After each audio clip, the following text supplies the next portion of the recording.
There are faces we know, even if we don't know, we know them. They are the bedrock of the stories we love, the familiar figures who populate the worlds of our favorite television shows and films. They are the seasoned detectives, the compassionate nurses, the sharp-witted lawyers, the nosy neighbors.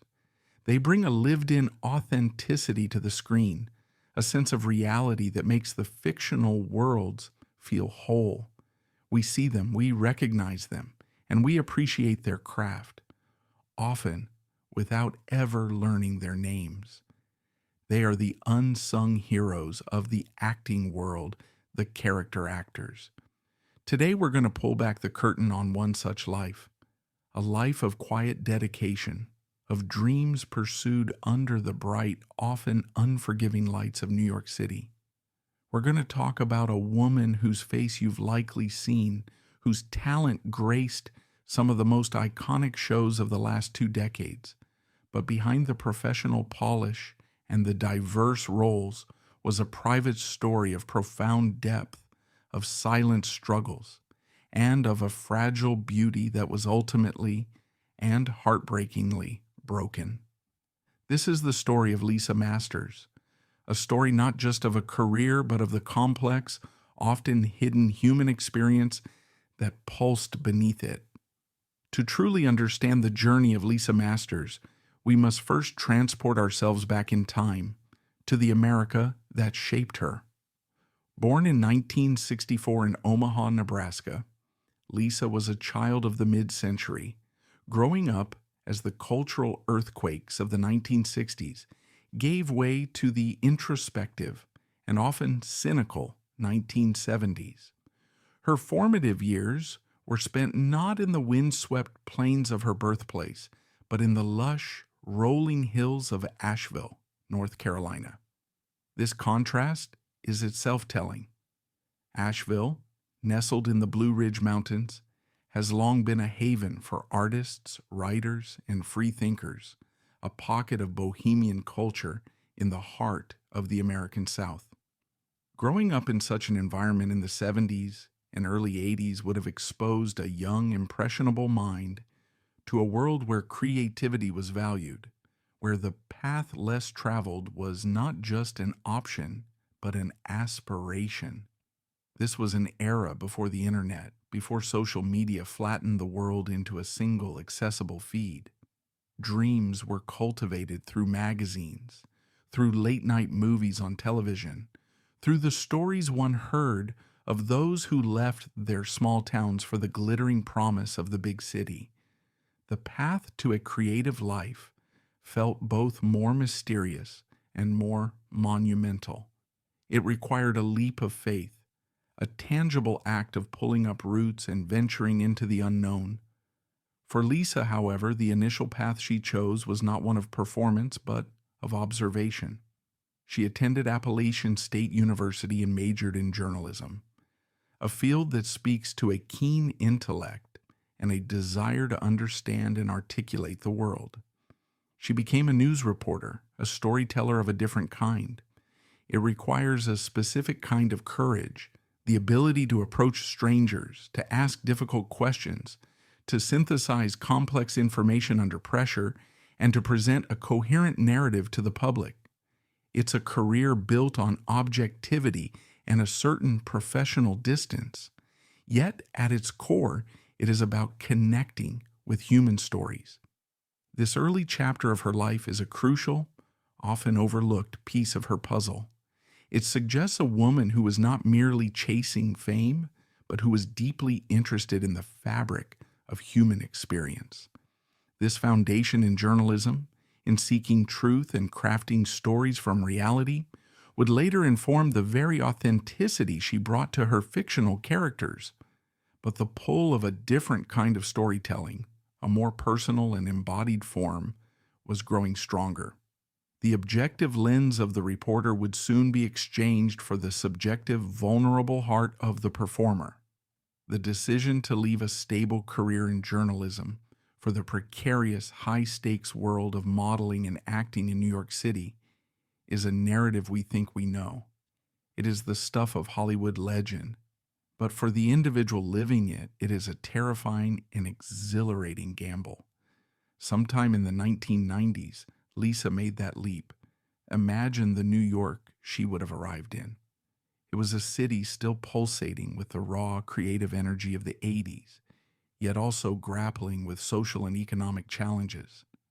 It was a place of immense opportunity and equally immense competition. For a woman in her late 20s or early 30s, the pressure would have been immense. The modeling industry in particular is notoriously demanding, with a relentless focus on a very specific and fleeting standard of beauty. Yet Lisa found her footing. She began working as a model, her striking looks and poised demeanor landing her work in commercials and print. This was more than just a way to pay the bills. It was her entry point, her education in the industry of images. Working in front of a camera, learning her angles, understanding lighting, and collaborating with photographers and directors. These were the practical skills that would build the foundation for her acting career. It was a world that demanded resilience. For every successful booking, there were dozens of rejections. For every moment of validation, there were countless moments of self-doubt. It was a crucible that could either forge a person's resolve or break their spirit. For Lisa, it was a stepping stone. While modeling provided a platform, her true ambition lay in breathing life into characters, in exploring the emotional landscapes that a still photograph could only hint at. She began to study acting, honing her craft, and preparing to make the transition from image to embodiment. The life of a working actor in New York is a marathon, not a sprint. It is a relentless cycle of auditions, callbacks, classes, and networking, all while juggling survival jobs. The roles that came to Lisa were initially small, but they were on significant stages. Her resume began to fill with guest spots on the titans of New York-based television. This is where many of us first saw her. She became a part of the rich tapestry of the Law and Order universe, appearing in both Special Victims Unit and Criminal Intent. For a New York actor, landing a role on Law and Order was a rite of passage. The show was an institution, famous for its gritty realism and for its practice of casting from the deep well of New York's theater and acting community. To be on that set meant you had made it to a certain level. It was a mark of professional validation. The characters in these shows were not caricatures. They were grounded, believable people, witnesses, lawyers, suspects, victims. Lisa's ability to step into these roles and deliver a convincing, memorable performance, often with very little screen time, speaks to her skill. She could convey a character's history and emotional state with just a few lines of dialogue or a single, weighted look. She possessed a naturalism that made her believable, a quality that is the hallmark of a truly gifted character actor. Her career continued to build, one block at a time. She appeared in the critically acclaimed and culturally significant series Ugly Betty. Now let's pause on that for a moment. Ugly. Betty wasn't just another show, it was a phenomenon. In a television landscape often obsessed with a very narrow, conventional idea of beauty, it was a splash of vibrant, unapologetic color. It celebrated the outsider, the underdog. Her role was that of a reporter, a fascinating full-circle moment that echoed her own past life. It's one thing for a script to tell you how to act like a journalist. It's another thing entirely to have lived it. She didn't need to be taught the subtle lean-in when asking a tough question, or the practiced neutrality in her voice. In a show that was a vibrant, often surreal satire of the fashion and media industries, her portrayal would have been grounded in a real-world understanding of that milieu. She knew the cadence of a reporter's questions, the posture of a journalist on the hunt for a story, because it was once her own skin. It was a small role, yes, but it was a perfect marriage of her past and present selves. A quiet nod to the journey that had brought her here, adding a layer of authenticity that money can't buy and a director can only dream of. And that ability to bring a specific, authentic energy to a role is precisely what allowed her to navigate the treacherous waters of Hollywood. She moved seamlessly between genres, showcasing a versatility that is essential for a character actor's survival. Consider the sheer tonal whiplash.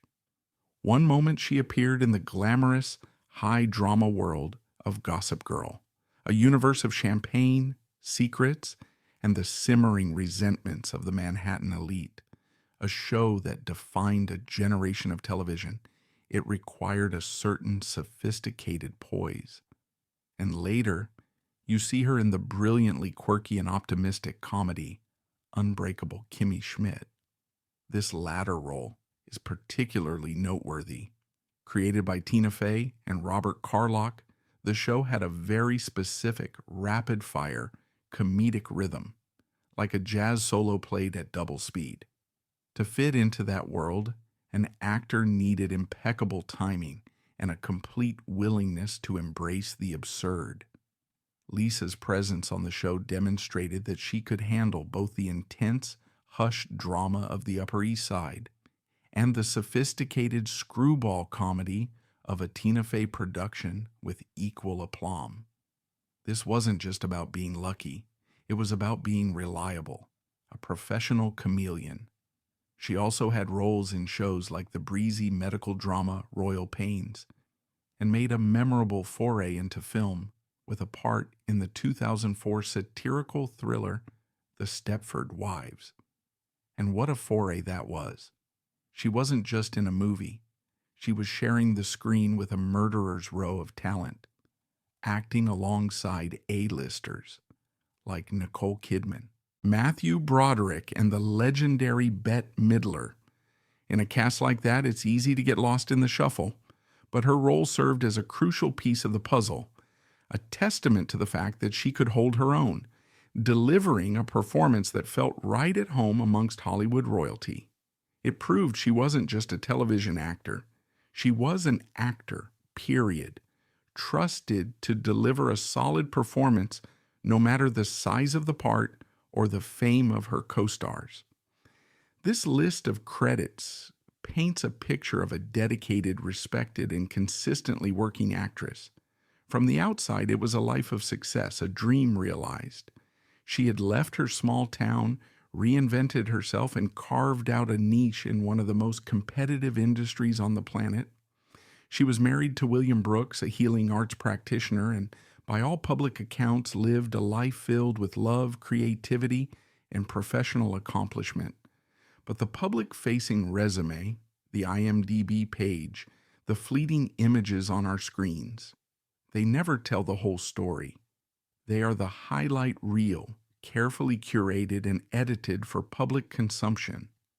They are the polished surface of a life, beneath which the currents of private joy, secret sorrow, and silent struggle run deep and often unseen. The most profound and illuminating insights into Lisa's inner world come not from interviews or public statements, but from the heartbreaking aftermath of her death. It is here, in the words of those who loved her most, that we begin to understand the person behind the performances. When the news of her tragic passing in Peru became public, her friends and family were faced with not only overwhelming grief, but also the logistical and financial nightmare of bringing her home. They started a GoFundMe page to cover the funeral and transport cost, a detail that in itself tells a story about the often unseen reality of a working actor's life. The description on that page, written in a moment of raw, unfiltered sorrow, offers the most intimate portrait of Lisa we will ever have. It became a digital memorial, a public square for collective mourning. Her husband, William, was quoted as saying, "My dear wife, Lisa Masters, passed away tragically and unexpectedly." He described her as a beautiful, kind, and gentle soul who was loved by many. These are not the words of a press release. They are the words of a man shattered by loss, trying to capture the essence of the woman he loved, to define her by her light, not by the darkness that took her. Friends described her as having a sparkle and a glow that would light up a room.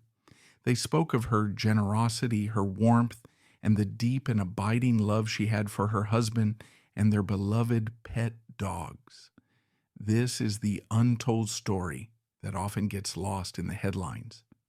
It is the story of a woman who, despite the pressures and superficialities of her industry, was known for her genuine kindness. To maintain that sparkle is a challenge for anyone. To do so while navigating the brutal world of auditions and rejection is something else entirely.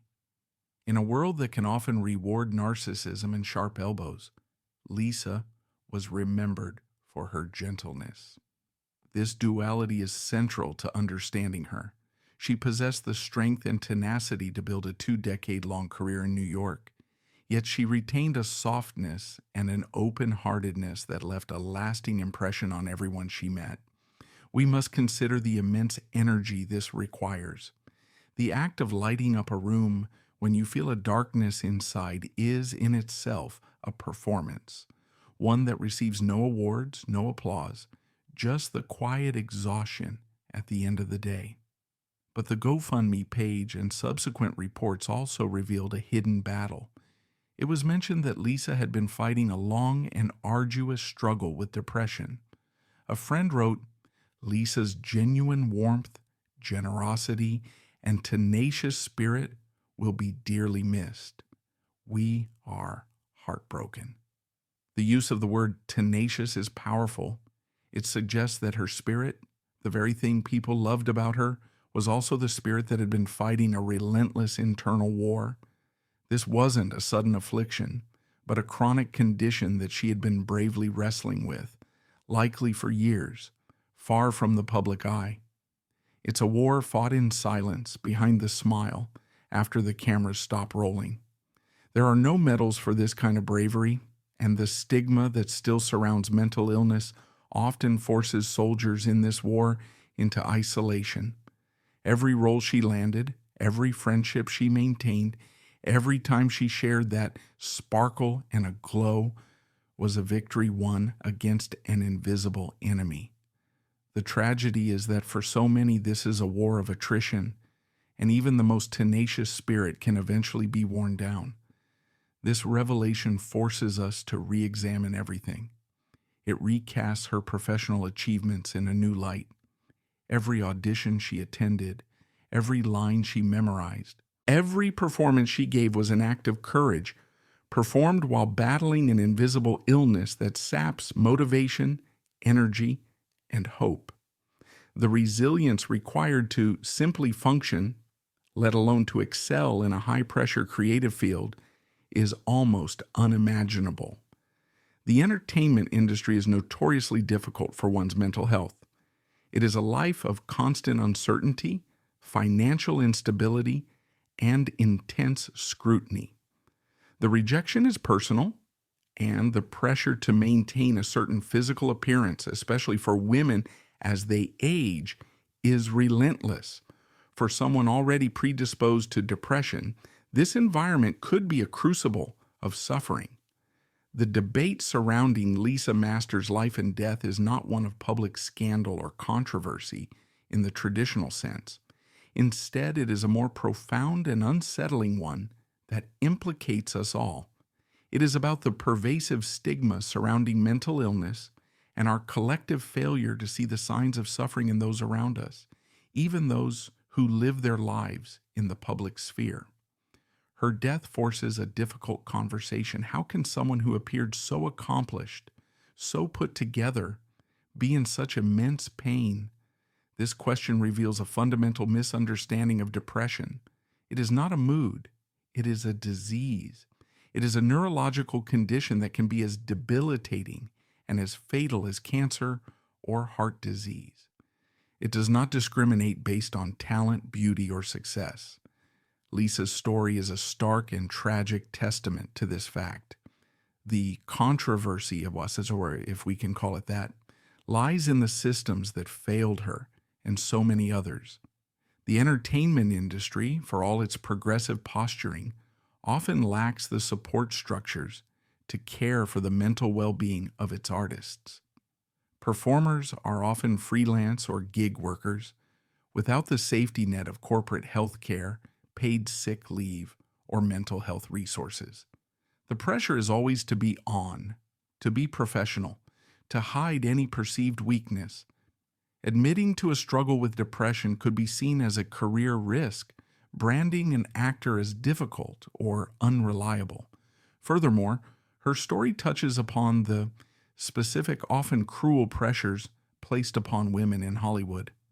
As actresses move past their 30s and 40s, the range of available roles often narrows, and the industry's obsession with youth can lead to a sense of invisibility and obsolescence.